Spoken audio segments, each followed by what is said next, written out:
Hey folks, welcome back to Farming Simulator 25, and today I want to have a look at the 5 different options for income generators in the base game.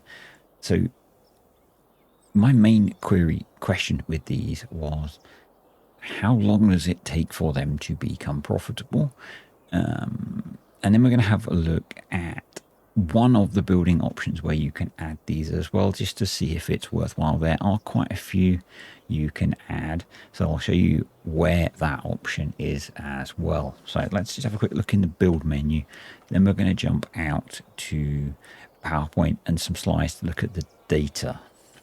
So under the build menu, we've got the 5. They range increase in price from just under £8,000 for the small solar collector, so that's this guy, all the way up to £750,000 for the large wind turbine.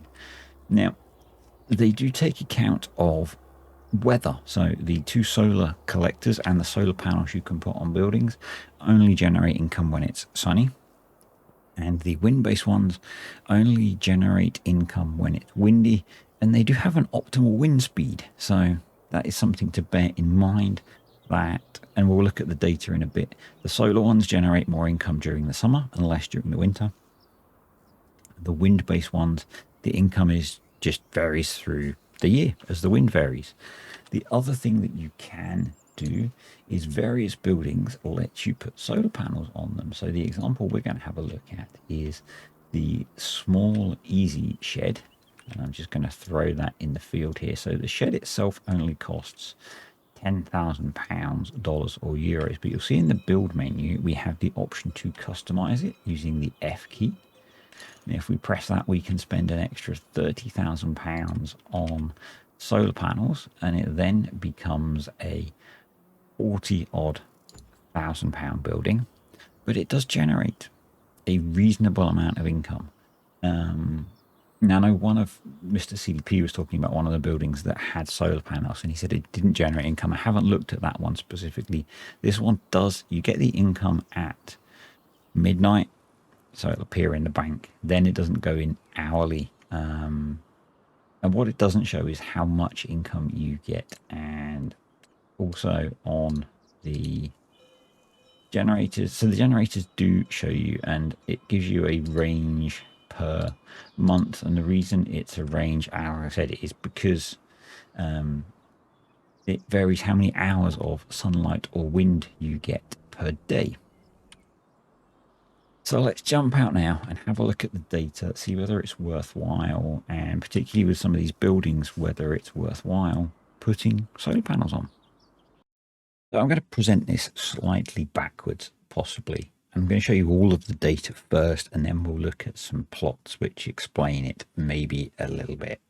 So what I've got is each of the 5 generators, and then that easy shed.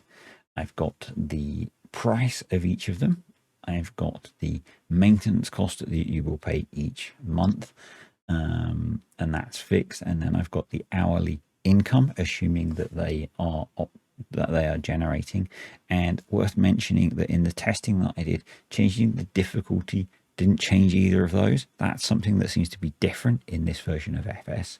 And then for each one, I went through 2 years and I logged the income that you got, and you can see that, and it's maybe kind of hard to read as numbers. I've got some graphs which illustrate it in a moment.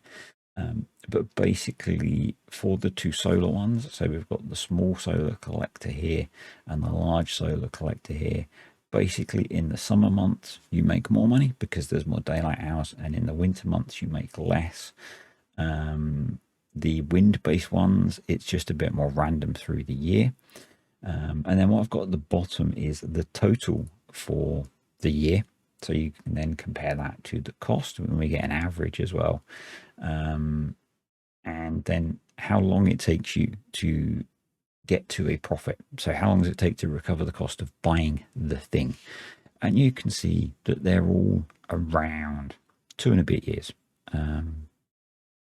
which is not bad, I guess. And I think with FS22, some of them were really long. You know, they were in the sort of 4 or 5 years, and that seemed like it was too long, and it was beyond kind of what most people, I think, would play on a map. 2 years seems reasonable. Most of them you're going to be in profit early into the third year of owning these assets, with the easy shed at the end. So you're looking at spend. It's going to cost you £42,000 for that little shed with the solar panels on.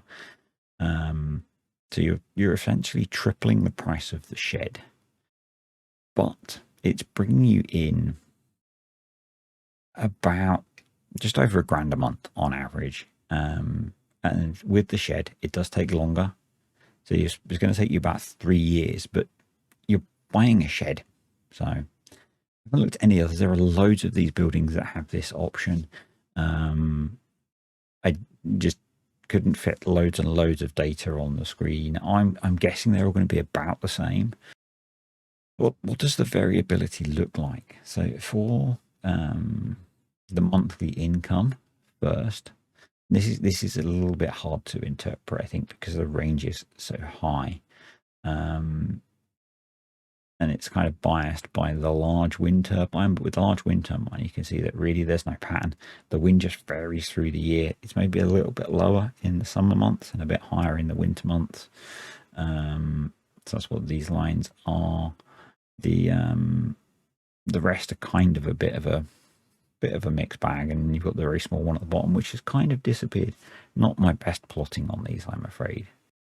Or I guess what I think is interesting is how the monthly hours of sunlight and wind look. So what I've got plotted here is the 4 lines for the monthly hours of sunlight for the small and large solar collector data that I collected, and then I've done an average of those, and basically what you expect happens. So during the winter there's less sunlight, so you're looking at about 5 to 8 hours of usable sunlight for the solar collectors during the winter months, and then it peaks up at sort of 14 as a maximum, but with an average of around 12 or 13. So that's going to give you an idea if mods come out and they actually give you that number in the mod description, or if you go and look in the XML, if you're that way inclined, then you'll be able to work out what those are going to actually earn you. And then for the wind, it's much more variable. You can see there is maybe a trend, not really, that it's maybe a little bit less windy in the summer, but we also have some big numbers. And I really put this one in just to show that actually the wind is just really quite random through the year. So the wind ones, you probably can just expect to make an average amount of money as you go through. So if I go back to this, as I say, on average,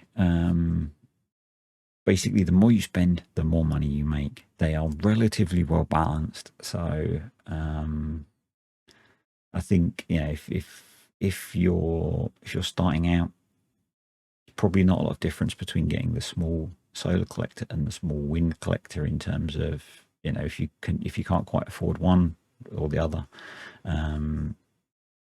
Stepping up between the large solar and the small wind turbine, similarly, they're about the same. When we go to the large wind turbine, we had a bit more variability, I think, in the data in it, but it does look like it's again about that 2 point, depending on how much wind you get, 2.2, 2.3. There's a 2.6 in there for sort of time to repay, but it's a big investment, but you're making a decent amount of money. So you've got a big farm, it's maybe worth it. And then with the shed, it takes you longer to repay it, but that's a twofold thing. One, you're buying a shed, so you're repaying the cost of the shed as well. And also the solar panel investment is not quite as efficient as a dedicated building. But yes, solar panels, I think, or these generators are worth it. Definitely. So worth investing in. And hopefully you found this video interesting. If you did, click the like button. If you want to see more videos like this, think about subscribing, and I'll see you next time.